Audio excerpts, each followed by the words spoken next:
If you enjoyed this audiobook, please consider liking, sharing, and subscribing to the channel. Chapter 1, The Four Governors. Part 1, Four Men, One Idea. The global economy in the 1920s was not run by governments, committees, or democratic votes. It was run by four men who happened to share one dangerous idea. Liaquat Ahamed introduces them one by one, and the portraits are striking, precisely because these are not the clean, confident figures you might expect to find steering the world's money. They are strange, brilliant, stubborn, and deeply human in all the worst ways. Montagu Norman ran the Bank of England with the air of a mystic rather than a banker. He dressed dramatically, kept his decisions secret even from close colleagues, and suffered episodes of nervous collapse that forced him to disappear for months at a time. He believed in the gold standard the way some people believe in a god, without needing proof. Benjamin Strong of the New York Federal Reserve was the opposite in temperament. Sharp, energetic, and strategic, he understood that America had emerged from the First World War, holding most of the world's gold. That made him powerful in a way no banker had ever been before. He used that power actively, personally, and with enormous confidence. Hjalmar Schacht in Germany was perhaps the most intellectually gifted of the four. He could bend the rules of finance like a magician bends spoons, always appearing to restore order while quietly serving his own ambitions. His morality, as Ahamed makes clear, adjusted itself to circumstances in ways that should have alarmed people far sooner than it did. Émile Moreau at the Banque de France was driven by something simpler and arguably more honest: deep suspicion. He distrusted Britain, he distrusted America. He believed the Anglo-Saxon powers were trying to run the world's monetary system for their own benefit, while dressing it up as universal good. He was not entirely wrong. What makes Ahamed's account so striking is that he refuses to treat these four as symbols or abstractions. They had bad days, personal grudges, health problems, and blind spots. Norman and Strong formed a genuine friendship, writing letters that read almost like those between close brothers separated by an ocean. These relationships shaped policy more than any formal institution, and that is the unsettling truth sitting at the heart of this story. Hundreds of millions of people, factory workers in Ohio, farmers in Bavaria, shop owners in Paris, had their lives shaped by decisions made in private rooms by four men who answered to almost no one. Before understanding what those decisions were, it helps to understand what all four of them believed with absolute certainty. Because the real story is not just about who these men were, it is about the one idea they shared, and why none of them could imagine a world without it. Part 2. The Gold Standard as Shared Theology. Think of gold like a cage. A beautiful, respected, ancient cage, but a cage all the same. The gold standard was simple in theory. Every country promised that its paper money could be exchanged for a fixed amount of gold. Print too much money, and you'd run out of gold to back it. So governments couldn't print freely. They had to keep things tight, disciplined, controlled. To these four men, that discipline wasn't just smart policy, it was morality. A country that stuck to gold was a serious country, a trustworthy country, a country with character. And a country that abandoned it? Weak, irresponsible, almost shameful. The feeling wasn't very different from how deeply religious people feel about breaking a sacred commandment. This is where Liaquat Ahamed makes one of his sharpest observations. These men weren't holding on to gold because the evidence pointed that way.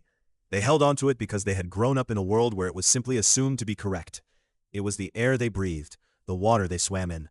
Victorian England had built an empire on hard money and sound finance, and that success had calcified into absolute truth by the time Norman, Strong, Schacht, and Moreau came of age. Think about how inherited beliefs work. If everyone around you agrees that something is obviously true, your parents, your teachers, your colleagues, the books you read, you don't question it. You build on top of it. That's exactly what these men did. They inherited the gold standard as given and spent their careers defending it, not examining it. The danger, as Ahamed shows, is what happens when a belief system meets a world it was never designed for. The pre-war gold system worked reasonably well in a stable, interconnected world with no massive debts and no shattered industrial economies. But the First World War had already broken all of that by the time these men were trying to put it back together. And yet they reached for the same old tool. When a worker in Germany lost his job because the government couldn't spend money to keep factories running, that wasn't an accident. It was the gold standard doing exactly what it was designed to do: force painful adjustments, squeeze the economy until the numbers balanced. The system didn't care about suffering, it cared about gold reserves. The scariest part isn't that these men were stupid. They weren't. They were among the most capable financial minds of their time. The scariest part is that they were wrong in a way they could not see, because the wrongness was built into everything they believed. And no one in that room was going to tell them otherwise. That shared blind spot, more than any single bad decision, is what set the world on a path toward catastrophe. Part 3. The Wreckage of the First World War. The war didn't just kill 10 million soldiers, it killed the financial world those soldiers had been born into. Before 1914, the gold standard held everything together. Currencies were stable, trade flowed, debts were manageable. It wasn't a perfect system, but it worked well enough that most people in the financial world assumed it would last forever. Then 4 years of industrial-scale war tore it apart almost completely. To pay for the fighting, European governments did the one thing the gold standard was supposed to prevent. They printed money. Britain did it. France did it. Germany did it on a staggering scale. When you print money without gold to back it, prices rise. And when prices rise faster than wages, the people who suffer first are ordinary savers, teachers, shop owners, clerks, whose savings quietly evaporate. A man who spent 20 years putting money away for retirement could watch it become nearly worthless in a matter of months. That happened to millions of real people across Europe. Germany's situation was the most extreme. The war left it not just defeated, but buried under debt. The Treaty of Versailles then added something almost designed to be unbearable: reparations fixed at $33 billion, a number so large that Germany's entire economy would struggle to produce it across generations. John Maynard Keynes, who was there at the Paris Peace Conference in 1919 as part of the British delegation, saw exactly what was happening. He called the settlement a Carthaginian peace, a reference to how Rome didn't just defeat Carthage, it destroyed it completely, salted the earth so nothing could grow back. Keynes resigned publicly and wrote a scathing book called The Economic Consequences of the Peace, warning that punishing Germany this severely would poison the whole of Europe. He was right. Almost nobody in power listened. What Ahamed shows so clearly here is that the disaster wasn't just financial. It was political vindictiveness dressed up in financial language. The reparations weren't calculated by economists. They were demanded by politicians responding to public fury. And that fury got baked directly into the monetary system, creating a structural problem that no amount of technical banking skill could easily solve. Think of it this way. Imagine you lend your neighbor money to fix his roof. He destroys your fence in a fight, and you respond by demanding he repay the loan, pay for the fence, and also cover 10 years of your grocery bills. Then you expect normal neighborly relations to continue. That is roughly what Versailles attempted on a continental scale. The four governors would spend the next decade trying to rebuild something resembling order on top of this wreckage. The trouble was, they kept reaching for the same old tools, the gold standard, monetary discipline, austerity, without asking whether those tools still fit the broken world they were working in. Part 4. Benjamin Strong and the Architecture of a New Order. Benjamin Strong was in many ways the odd one out among the four. America had not fought itself into ruin. It had entered the war late, lent enormous sums to the Europeans, and emerged holding nearly half the world's gold. That single fact gave Strong a kind of quiet authority the others simply could not match. You cannot argue with a man who holds the gold. Strong ran the Federal Reserve Bank of New York. Not the entire Federal Reserve System, but that distinction barely mattered in practice. New York was where the money moved. Washington was where the paperwork lived. And Strong understood this completely. He operated with the confidence of someone who knew the real levers were in his hands. What made him genuinely unusual was his approach to the others. He did not lecture, he cultivated. He wrote long, warm personal letters to Montagu Norman. He met Schacht at spa towns in Germany when Schacht was still trying to stop hyperinflation from tearing his country apart. He built real friendships, not diplomatic courtesies, but the kind of relationships where men speak plainly and trust each other's word. This mattered enormously, because none of what they did was formally arranged. No elected body voted on these decisions. No parliament approved the strategy. Ahamed makes this point with uncomfortable clarity. The monetary policy that shaped the lives of hundreds of millions of people was often decided by four men in a hotel dining room, or exchanged in coded telegrams sent between private offices. That is not a metaphor. That is a description of how it actually worked. Think about what that means. Your wages, your savings, whether your neighbor kept his job or lost it, all of it flowed in part from decisions made in rooms most people did not know existed, by men most people had never heard of. There is something worth sitting with in that thought. Strong genuinely believed he was doing the right thing. He was trying to rebuild a stable international financial system from the rubble of the war. And for a time, he succeeded well enough that people stopped worrying. The mid-1920s felt to many like recovery. But the architecture he was building had a flaw at its foundation, the same flaw the others shared. He kept trying to restore the old world, rather than build a new one. When Strong died in 1928, the system lost its most skilled operator. The friendships dissolved. The informal coordination broke down, and the stresses that had been quietly accumulating beneath the surface had no one left who knew how to manage them. What followed, the world would not forget. Chapter 2. The Gilded Illusion. Part 1. Germany's Hyperinflationary Abyss. Imagine being paid your salary at noon, rushing to the market, and watching the same loaf of bread cost twice as much by the time you got there in the afternoon. That was Germany in 1923. Not a slow decline, a free fall. The government had been printing money to pay its war reparations and cover its debts, and the result was a currency that lost its value faster than people can spend it. Workers carried wages home in wheelbarrows. Children played with stacks of banknotes like building blocks. A lifetime of savings became worthless in weeks. An entire middle class was financially erased. What makes this story so striking is not just how bad it got, but how fast it stopped. Hjalmar Schacht walked into the Reichsbank in late 1923 and did something that should not have worked. He introduced a new currency called the Rentenmark, and he told Germans it was backed by the land and industrial assets of Germany itself. Not gold, not foreign reserves, just a promise tied to fields and factories. In practical terms, this backing was largely symbolic. The lien on German land was unenforceable and economically meaningless. But it did not matter. Germans believed it, and belief was the only thing the currency ever needed. Within weeks, the hyperinflation stopped. Prices stabilized. The psychological trick had worked. This is worth sitting with for a moment. A currency has value because people agree it does. That is the whole trick. Schacht understood something that most economists at the time were too rigid to admit. That confidence, not gold, is what makes money function. He manufactured confidence out of thin air, and it held. But here's the uncomfortable part. The Rentenmark bought Germany's stability without solving any of the underlying problems. The reparations burden still existed. The economic wounds from the war were still raw. The people who had lost everything in the hyperinflation, the small savers, the pensioners, the professionals who had played by the rules, never recovered. Their trust in institutions, in banks, in the government itself, had been shattered. Schacht had stopped the bleeding, but the patient was still badly damaged. Ahamed makes clear that this moment planted something dark inside German society. A generation that had watched their money become worthless overnight was now deeply suspicious of financial systems, deeply resentful, and dangerously open to anyone who offered simple explanations for their suffering. The psychological scars of 1923 would shape German politics for the rest of the decade and beyond. Clever fixes can solve the immediate problem while quietly creating the conditions for a far worse one later. Germany had been pulled back from the edge, but no one fully reckoned with what that fall had already cost. Part 2. Britain's fatal return to gold. While Germany was still recovering from the trauma of worthless money, Britain was about to make a very different kind of mistake, one driven not by chaos, but by pride. In April 1925, Winston Churchill made a decision that would quietly punish millions of ordinary British workers for the rest of the decade. He brought the pound back to gold at its old pre-war rate of $4.86 to the dollar.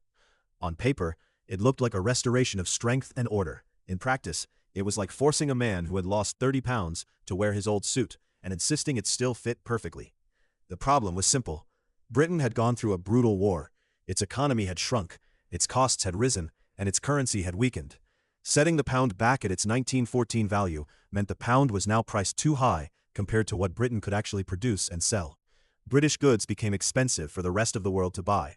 Exports collapsed. Factories slowed. Jobs disappeared. Coal miners felt it first, then textile workers, then manufacturing towns across the north of England. These weren't people who had made any financial decisions. They were people who dug coal and wove cloth and built things. But they paid the price for a monetary choice made in a London office by men in suits. What makes this story so striking is that Churchill was warned. John Maynard Keynes, already one of the sharpest economic minds alive, wrote detailed, urgent arguments against this exact move. Churchill himself had private doubts. Ahamed reveals that he found the whole thing deeply uncomfortable, and even held a dinner where he invited economists to argue both sides. He heard the warnings, he understood the risk, and then he did it anyway. Why? Because the entire British financial establishment, the Treasury, the Bank of England, the most respected voices in the room, told him it was the right thing to do. Returning to gold felt like reclaiming Britain's dignity as the world's leading financial power. The emotional and symbolic pull of that was stronger than the practical arguments against it. This is a pattern worth sitting with. The people making the decision were not stupid. Churchill was one of the most capable political minds of his generation. But he was surrounded by people who all believed the same thing, and the pressure of that collective belief drowned out the one voice pointing at the cliff ahead. Germany had been scarred by money that meant nothing. Britain was now being slowly strangled by money that was priced too high. Two very different problems, two very different countries, and yet both were wounds that would quietly bleed through the rest of the decade, setting the stage for something far worse than either nation could yet imagine. Part 3. Strong's Great Experiment and its Hidden Cost. While politicians argued over exchange rates and economists filled notebooks with warnings, one man in New York quietly made a decision that sent the whole world spinning toward disaster. Benjamin Strong was the closest thing the financial world had to a steady hand. He ran the Federal Reserve Bank of New York with confidence and authority that the other three central bankers, Norman, Schacht, and Moreau, genuinely respected. When Strong spoke, people listened. When he acted, markets moved. In the summer of 1927, Strong invited a small group of men to his Long Island estate. No press, no public announcement, just four powerful people deciding the fate of millions in private. The problem on the table was Britain. The pound was overvalued and bleeding gold. If nothing changed, gold would keep flowing from London to New York, and Britain's fragile economy would crack wide open. Strong's solution was simple in theory.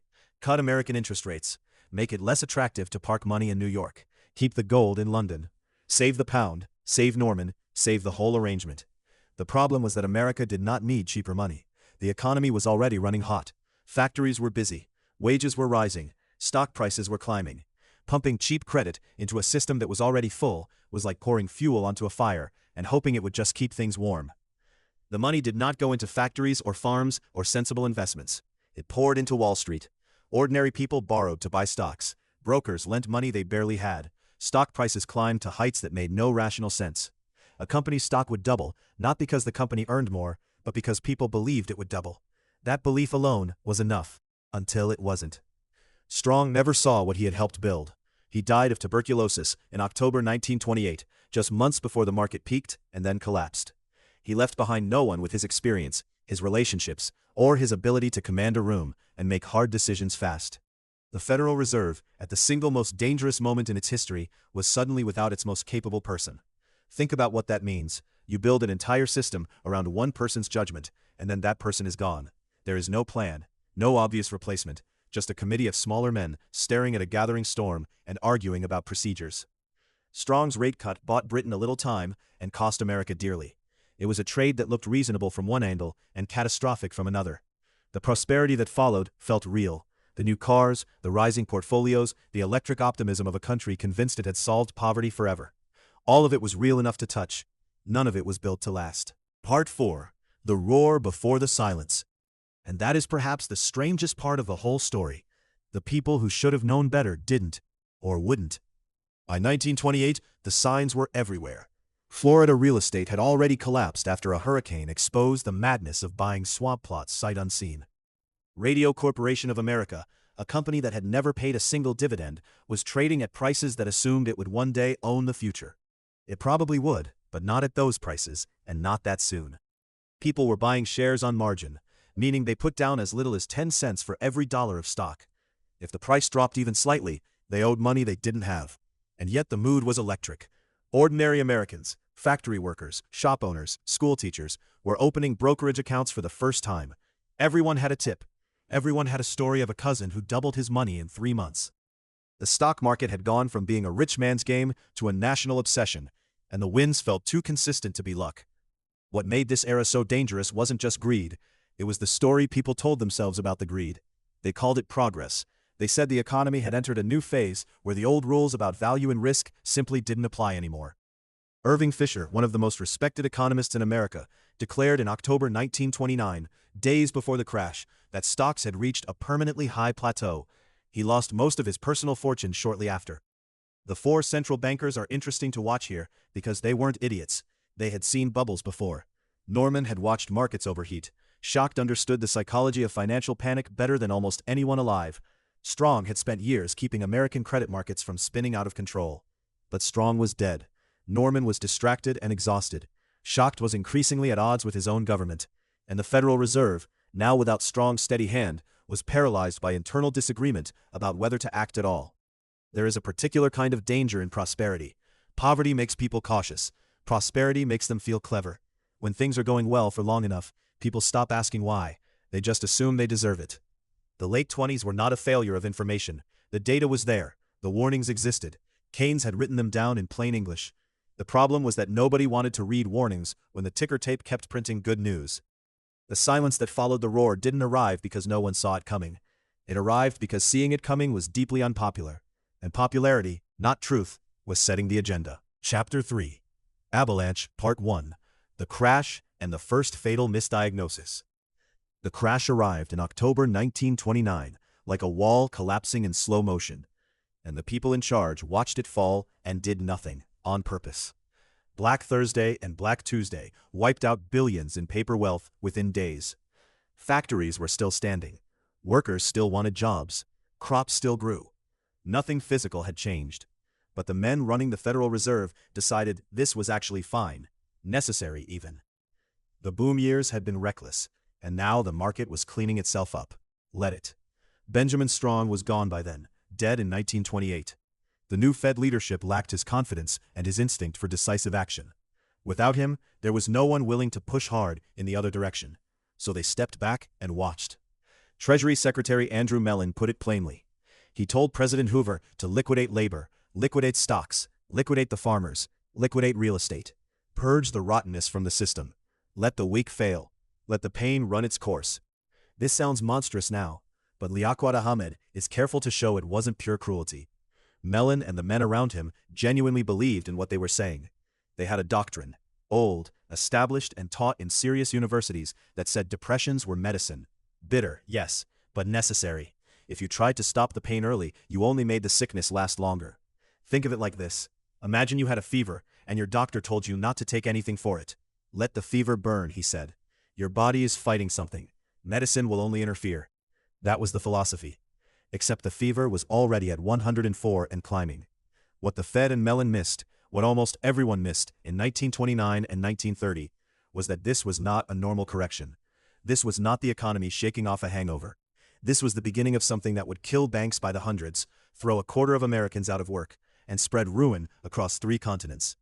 The first misdiagnosis was already made. And as Ahamed shows, in economics as in medicine, treating the wrong illness does not just fail to help. It makes things dramatically worse. The question is not whether they should have acted. The question is why smart, experienced, well-read men looked at the same data and came to the wrong conclusion. The answer has less to do with stupidity and more to do with something harder to see. A world that was about to change in ways their old ideas had no room for. Part 2. Deflation's lethal spiral.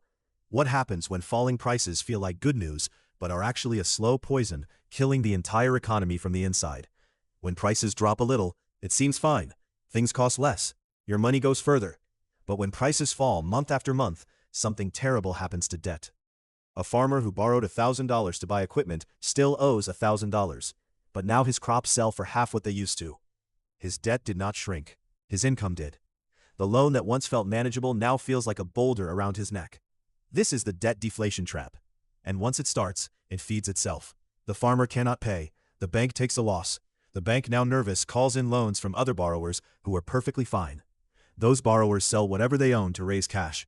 All that selling pushes prices down further. Lower prices make every remaining debt heavier. More defaults, more panic, more selling. The spiral tightens. Liaquat Ahamed explains this with the kind of clarity that makes you wonder why anyone thought it was ever acceptable to let it run. The logic is not complicated. The damage, though, was total. The cruelest part was that the obvious remedy, cut interest rates aggressively, flood the system with money, stop the bleeding, was made nearly impossible by the gold standard. Lower interest rates meant money would flow out of the country toward places with higher returns.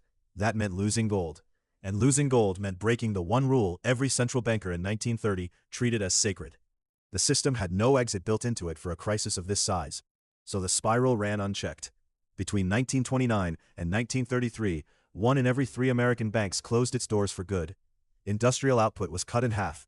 1 in 4 workers had no job. These are not just statistics. Each number represents a family that lost everything, a business that shut, a community that never quite recovered. What makes Ahmed's account so striking is the contrast between the scale of the suffering and the smallness of the response. The men responsible for monetary policy were not watching from a distance. They had the tools, they had the data. They simply had a belief system that told them interference was worse than the disease. When your framework for understanding the world is built on an idea that turns out to be wrong, you do not abandon it the moment things go badly. You double down. You explain away the evidence. You wait for the system to correct itself. Part 3. The European Dominoes. The Avalanche did not stop at America's borders. It simply needed a path, and the gold standard provided one. When American banks started failing, they needed cash fast. One of the quickest ways to get it was to call in short-term loans they had made to European banks and businesses during the boom years. So that is exactly what they did. Money that had been quietly sitting in Vienna, Berlin, and Budapest suddenly got yanked back across the Atlantic. And the European banks that had to return it were already weak. Think of it like this. Imagine you lent your neighbor money when times were good. Now you are in trouble yourself. You ask for it back. But your neighbor spent it already, on things that are now worth almost nothing. That is the position European banks found themselves in, all at once, with no warning and no safety net. The first to fall was Austria's Credit Anstalt in May 1931. It was not a small obscure institution. It was one of the most important banks in Central Europe, holding the savings and deposits of ordinary people, businesses, and governments across the region. When it collapsed under the weight of loans that could never be repaid, it sent a shock through every connected financial system nearby. Germany went next, then Hungary, then Czechoslovakia, then Poland. Each collapse fed the next, like knocking over a row of tiles. The human cost was immediate and brutal. Savings disappeared overnight. Businesses could not get credit to pay workers. Commerce stopped. People who had done everything right, saved their money, trusted their bank, woke up with nothing. Hjalmar Schacht watched this happen from inside the Reichsbank. He could see Germany's gold bleeding out. He understood what needed to be done. But the gold standard left no room to act. Cutting interest rates would push gold out faster. Printing money was forbidden by the very rules the whole system ran on, and the reparations Germany owed under the Versailles Treaty made the situation even more suffocating. Every option that might have helped was blocked by an obligation, legal, political, or ideological. This is the part that is hard to accept. The suffering was not a mystery. The mechanism causing it was visible and understood. But the belief that gold was the anchor of civilization, that any country abandoning it was inviting chaos, held firm, even as real civilization crumbled around it. By the summer of 1931, the crisis had reached the one place everyone assumed was untouchable. The pressure was now pointing directly at London, and at the man who had dedicated his entire life to making sure this moment never came. Part 4. Montagu Norman's Breakdown. The man who built his whole life around one idea watched that idea collapse, and it broke him completely. Montagu Norman had spent decades treating the gold standard not just as policy, but as a moral truth. Gold was civilization. Gold was order. Any country that walked away from it was, in his mind, choosing chaos. He had negotiated for it, argued for it, and sacrificed sleep and health defending it. So when the summer of 1931 arrived, and the Bank of England itself began bleeding gold, the psychological weight on Norman was not just professional, it was personal, in the deepest possible way. Foreign investors had grown nervous. They feared Britain might be forced off gold, so they pulled their money out and demanded gold in return. Every week the bank's reserves shrank a little more. The pace was alarming. At the rate gold was leaving, Britain had weeks, not months, before the vaults ran dry. The very institution Norman had served his entire career was being hollowed out in real time. Norman was already exhausted in ways that went beyond normal tiredness. Years of overwork, sleepless negotiations, and the grinding stress of watching a system he believed in crumble across Europe had already taken a serious toll on his mind and body. By the time his advisors told him there was no other option, he was a man running on empty. The recommendation he eventually made, that Britain should abandon the gold peg, must have felt like signing his own confession of failure. He had spent 30 years telling the world this was the one thing you must never do. Now he was the one saying, do it. Britain left gold in September 1931. The decision sent shockwaves around the world. And Montagu Norman, the most powerful central banker of his generation, the man who had shaped global monetary policy through sheer force of personality and conviction, boarded a steamship bound for Canada. He traveled under a false name. He was suffering what people around him described plainly as a complete nervous breakdown. Think about that image for a moment. The high priest of gold, fleeing the wreckage in disguise. Liaquat Ahamed does not use this moment simply for dramatic effect. He uses it to show something precise. The ideology did not just fail in boardrooms and balance sheets. It failed inside the minds of the very people who believed in it most deeply. Norman's breakdown was the human face of a system reaching the end of what it could sustain. The gold standard had demanded sacrifice from millions of ordinary people. Unemployment, poverty, collapsed savings, all in the name of stability and order. When it finally broke, the man who had asked for those sacrifices was crossing the Atlantic anonymously, unable to face what had happened under his watch. Chapter 4. The Reckoning, Part 1. Roosevelt, Gold, and the Break with Orthodoxy. By March 1933, the United States had been bleeding for nearly 4 years, and every respectable economist had a reason why nothing bold could be done. Franklin Roosevelt did not care much for respectable economists. When he walked into the White House, he moved fast. He shut the banks. He stopped gold payments. He began pulling the United States off the gold standard, the very system that Montagu Norman, Benjamin Strong, Émile Moreau, and Hjalmar Schacht had treated as sacred. To the financial establishment, this looked like madness. To ordinary Americans watching their savings vanish and their farms go under, it looked like someone finally doing something. What makes Roosevelt's actions so striking is not just what he did, but how he did it. He had no grand theory. He was not following a careful economic blueprint. He tried things. When something did not work, he changed course. This improvisational style drove economists and bankers to despair. But it was exactly what the moment required. The crisis was not theoretical. It needed action.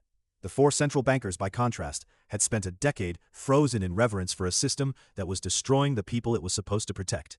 They were not stupid men. They were in many ways brilliant. But brilliance tied to a broken idea becomes its own kind of trap. They could see the suffering around them. They just could not bring themselves to believe the gold standard was the cause. Roosevelt devalued the dollar against gold. Every major economic voice of the day called it reckless. Some predicted runaway inflation. Others said it would destroy what little confidence remained in American institutions. What actually happened was almost the opposite. Commodity prices rose. Farmers who had been drowning in debt could breathe again. Business expectations shifted almost overnight. The economy did not recover completely. That would take years. But the free fall stopped. Think about what that means. The single most effective anti-depression policy of the entire era was one that nearly every expert opposed. That should make you pause. It raises a question worth sitting with. How often do the people in charge of a system defend it not because it is working, but because it is all they know? Ahamed is careful here, not to make Roosevelt sound like a genius who saw what others missed.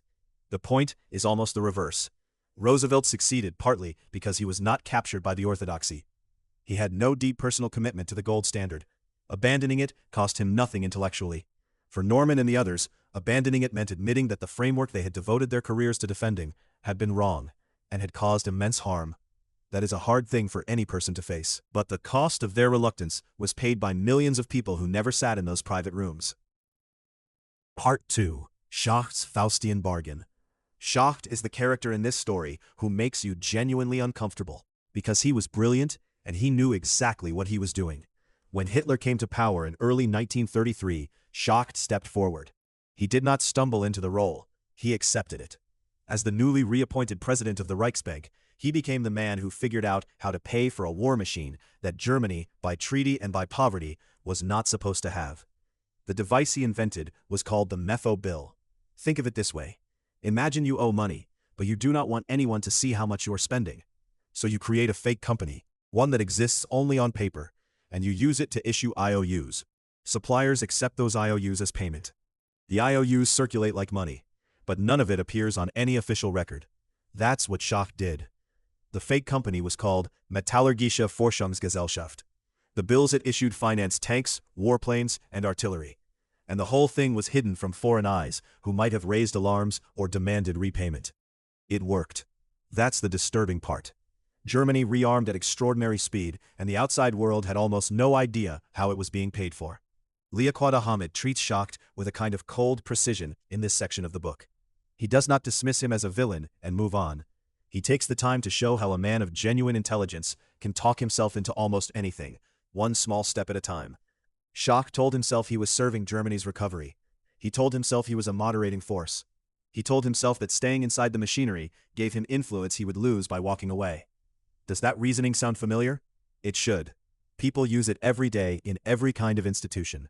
His eventual break with Hitler came in 1937, when Schacht grew alarmed at the sheer pace of military spending. He worried the whole financial structure would collapse under its own weight. But by then, the Mefo bills were already out in circulation. The rearmament was already advanced. The moral cost had already been paid, by Schacht, and at enormous scale, by everyone else. What makes his story so unsettling is not that he was a monster. It is that he was a professional. He solved a financial problem with extraordinary cleverness, and never seemed to fully reckon with what the solution was actually for. The genius was real. The complicity was also real. And when the two live in the same person, it forces a question that no amount of financial expertise can answer. At what point does building the machine make you responsible for what the machine destroys? Part 3. The Human Ledger: Unemployment, Migration, and Political Extremism. Behind every unemployment statistic from the 1930s was a person who had run out of options, and that person was about to make a political choice. Ahamed makes sure you never forget this. The numbers 6 million unemployed in Germany, 3 million in Britain, 13 million in the United States are not left as numbers. He pulls them into human focus. A Chicago family watching their furniture carried out onto the pavement because the bank called in the mortgage. A Welsh miner who had not worked in 2 years, walking through London in a thin coat, holding a sign, hoping someone in power would notice. These were not people who had failed. They were people who had been failed. The mechanism was not mysterious. The gold standard forced governments to keep money tight even as their economies collapsed. Tight money meant less spending. Less spending meant fewer jobs. Fewer jobs meant more desperation. And desperation, when it runs long enough and deep enough, stops looking for economic solutions and starts looking for someone to blame and someone to follow. Germany is where this logic reached its most catastrophic conclusion. The Weimar Republic's economists and central bankers were not stupid men. They understood the theory. They could read a balance sheet. What they could not do was offer ordinary Germans a credible reason to keep waiting. 6 million people without work, without hope, and without a convincing answer from the people in charge is not a social problem. It is a political emergency. Hitler did not win because he was persuasive in a vacuum. He won because the alternative, patient faith in institutions that had clearly stopped working, had become impossible to defend. Ahamed draws this line without flinching. The gold standard produced deflation. Deflation produced unemployment. Unemployment destroyed trust in democratic governments. That destruction created the opening for fascism. This is not a metaphor or a loose historical parallel. It is a chain of cause and effect that he traces with the precision of someone who understands how monetary systems actually work. The deepest argument in this entire book sits right here. Monetary policy is presented to the public as something technical, the province of economists and central bankers, full of language designed to keep ordinary people at a respectful distance. Interest rates, reserve requirements, exchange parities. It sounds like plumbing. But what Ahamed shows, with painful clarity, is that these decisions shape whether people eat, whether they stay in their homes, whether they trust their governments, whether they turn toward democracy or away from it. The four men at the center of this story were not malicious. But belief in a doctrine, however sincere, does not protect the people destroyed when that doctrine is wrong. The human ledger of the 1930s recorded that cost in full. Part 4. Legacy. The Age of Keynes and the Bretton Woods Settlement. When the wreckage was finally clear, the world did not just rebuild its buildings, it rebuilt its thinking. John Maynard Keynes had been saying the right things for decades, and the right people had been ignoring him for just as long. He warned after Versailles that crushing Germany with reparations would destabilize Europe. He warned Britain not to return to gold at an inflated rate. He argued, against the entire weight of orthodox opinion, that governments must spend their way out of depressions rather than cut and wait. At every turn, the men in charge chose differently. And at every turn, the outcome proved Keynes right. There is something almost painful about that. Being correct too early, in the wrong rooms, with the wrong audience, changes very little. Keynes had the ideas. The four central bankers had the power. And power, not correctness, determines what actually happens, at least until the cost of being wrong becomes impossible to ignore. By 1944, that cost had become impossible to ignore. The war was still being fought when 44 nations sent delegates to a resort hotel in Bretton Woods, New Hampshire, to design a completely new financial system from scratch. They were not tinkering, they were replacing the entire architecture that had failed so catastrophically. Exchange rates would no longer be locked rigidly to gold. Instead, they would be managed, flexible enough to absorb shocks, stable enough to support trade. Two new institutions were born there: the International Monetary Fund, which would lend money to countries in financial distress before crises spiraled out of control, and the World Bank, which would fund the reconstruction of war-shattered economies. Keynes was Britain's chief negotiator at that conference. The world he had argued for, largely alone for 30 years, was finally being built, though he died less than 2 years later, before seeing how it held. What Ahamed wants the reader to sit with, at the very end, is not a policy lesson or an institutional triumph. It is a simple, staggering fact. 4 men, in private conversations, in paneled offices, over the course of roughly 15 years, made decisions that produced the Great Depression, and created the conditions for the Second World War. Not 4 governments, not 4 armies. 4 individuals, each convinced they were protecting civilization, each operating within a doctrine they treated as natural law rather than human choice. Doctrine is always a human choice. The gold standard was not a force of nature. It was a belief system, maintained by men who had the power to maintain it and the stubbornness not to question it until far too much had been lost. That is the quiet, devastating truth at the heart of this book, and the reason it still matters to read it now.